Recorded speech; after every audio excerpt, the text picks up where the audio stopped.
on an L1, many folks have been priced out. Yeah. With NIL, we're looking to solve that by launching on an L2.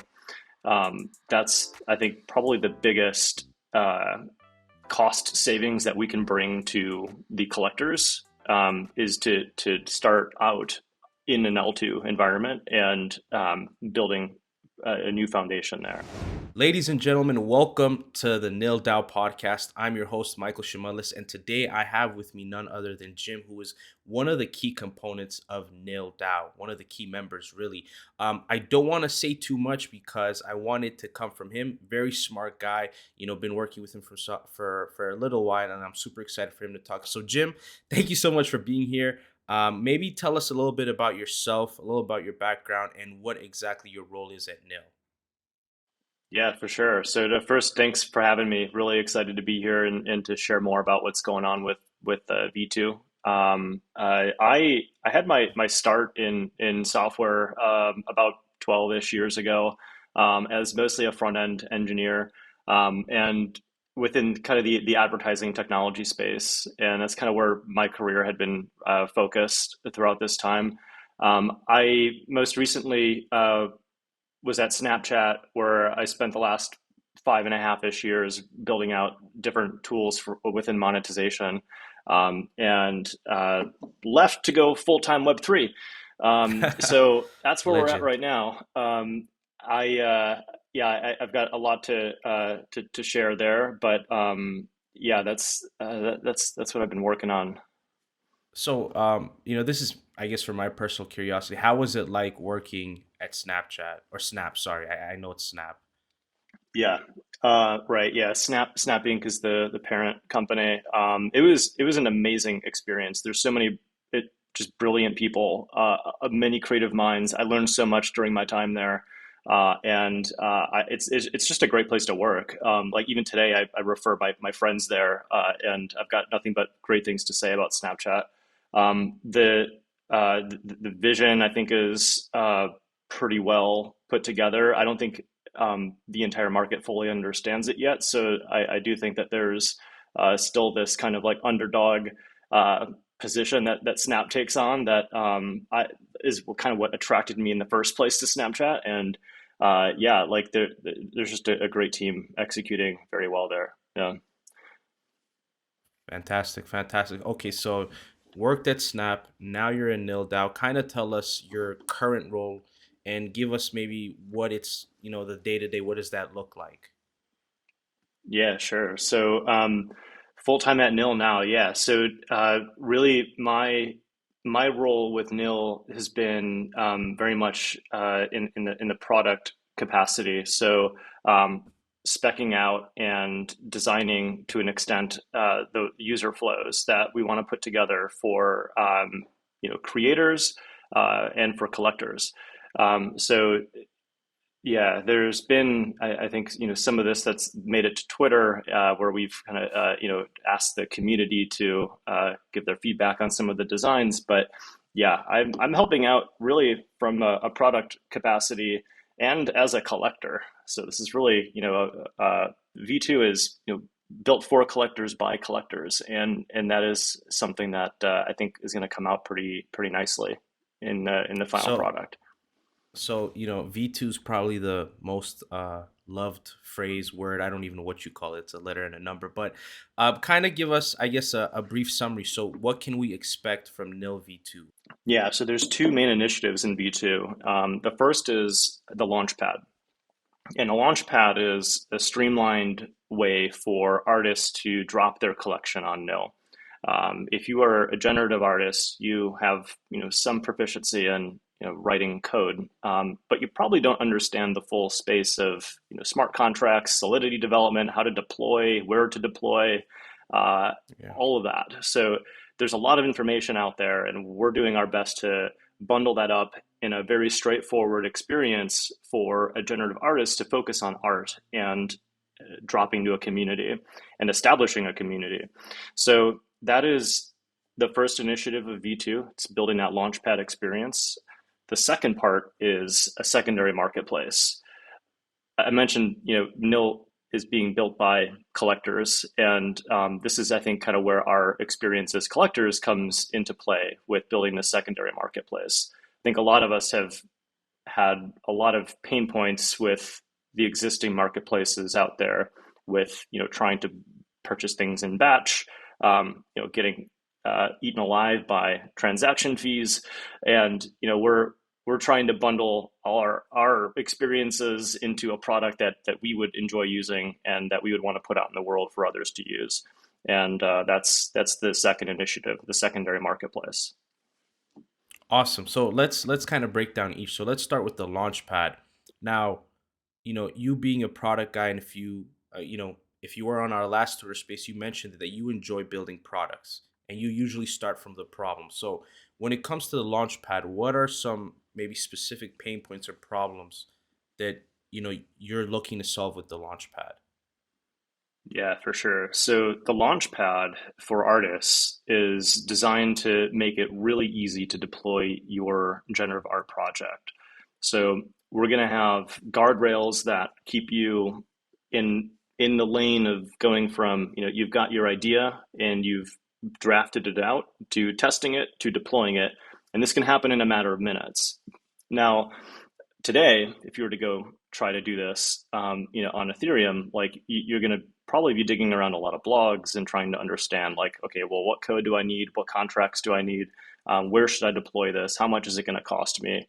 And that is what Launchpad is going to do really well. It'll consolidate all of this for you, and you'll be able to stay focused on your art and building a community. Yeah, those are like the main highlights of what we're trying to do there.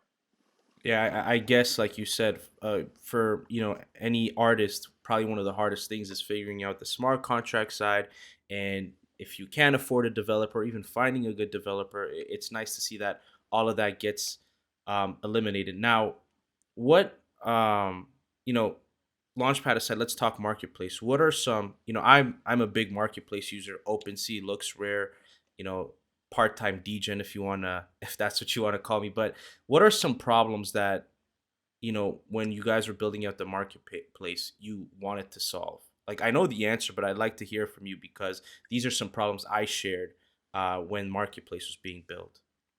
Yeah, for sure. So, I mean, there's definitely things that we love from all of the marketplaces, and we want to cherry pick these best, parts, and bring them together under one umbrella. The things that I think a lot of people find problematic are really around, the pricing, right? So, price to participate, let alone, buying an art piece, the transaction costs that you'll pay, per transaction, especially if you wanted to buy in batch. You can't do that everywhere.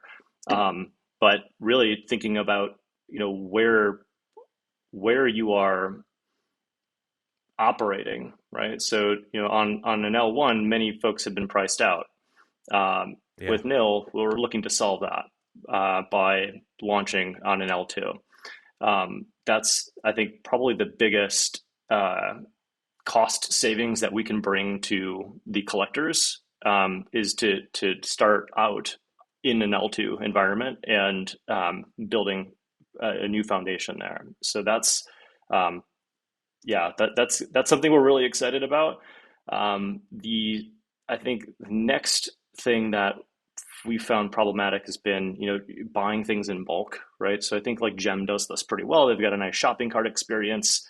I think a shopping cart is a novel idea for any marketplace. Like, you should have a cart, you should be able to add to it, you should be able to buy things in bulk, and we'll do our best to aggregate and minimize costs to the end user.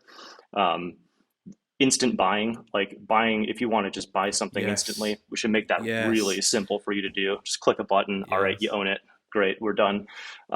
So yeah, these are the things that we're really focused on. Just like a lot of experience improvements around transactionality. Like, things should be cheap, they should move quick, and everyone will be happy. I think everyone's gonna be happy when they hear that L2 part because I've been in the crypto space since 2017, so I've been fortunate enough where I've gotten used to gas fees, but like when you really think about it, most people are truly priced out. And in our last Twitter space, I remember someone asking about it and was like, I just cannot be on L1. He's like, I was born on L2 and it just doesn't make sense to me. So I think a lot of people maybe who are Ethereum maxis or who are, been in the market for some time forget that it makes no sense for the average person to pay $100 transaction fee for something that might cost $50 to $70, right? So that's super exciting. That instant buy will probably be one of the best features for degens like myself, because everyone knows you're trying to buy something real quick on OpenSea. It takes like 4 or 5 clicks. So super excited for that. Now let's talk about maybe some things that, working as a team, working in a DAO, probably very different from, what it was like working at Snap. So maybe kind of tell us your experience. How has it been working at a DAO? What are some of the great things? What are some of the things you're like, this is a little challenging? I'd love to hear your experience. Yeah, for sure. So, working for a DAO has been a pretty fascinating experience so far. NIL's the first DAO that I've been this close with and engaged with. Um, I think the things that have been pretty fascinating is that you can bootstrap a company essentially with people from around the world that share a common interests and passion and can all work together towards a common goal. And you have these structures and mechanisms now that you can compensate, organize, and execute a global team really quickly. So that's something that I've never seen happen so fast before. This has been pretty amazing to witness. With that, though, comes some of the pain points with that, right? So you have people from every time zone on the planet that need to come together and execute. The tooling to do this is still pretty nascent. I think DWork is doing a great job with the like organizing and placing a bounty on pieces of work, and harnessing um, open source kind of independent contributions. I think they're really onto something there, and it's been working really well for us. So I do think that more tools like this need to come online. My own personal pain point, whenever I'm trying to schedule something with everyone around the world, is like, man, I wish we had a DAO calendar. Like somebody needs to build calendars for DAOs. Geez, like, or yeah, like it's difficult. Like The time zones there's are crazy. the time zones are rough. There's Discord bots that attempt to solve some of these problems with scheduling, but yeah, like we just need DAO calendars. That would be fantastic. Um, yeah, the other things that have been really interesting is kind of putting together this kind of milestone bonus payout as an incentive for folks to execute and hit goals. I think there's a lot of things that you can actually port from well-established organizations in traditional land. Like there's some things there that can be cherry picked and adapted to a DAO. And this is something that I've been really interested in, seeing how well Snap has organized and being with Snap from such an early stage to where it is today. I got to see and witness and experience a lot of growth and a lot of structure come into place. A lot of it, I'm like, okay, yeah, that actually makes a lot of sense. Some of it, I'm like, yeah, we could probably do without that.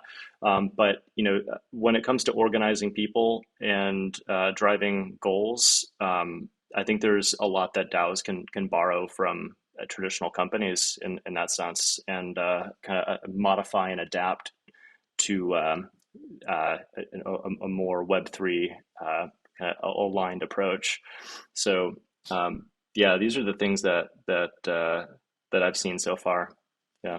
Yeah, no, I'm with you on the DAO calendar. The time zones, I'm not gonna lie. If there's one thing I can complain about, and I'm not a much of a complainer, is the time zones. Like I'm in the East Coast, so EST. I can get used to PST, but the UTC thing, UTC +3 +4, blows my mind all the time. So I agree with you. Now, what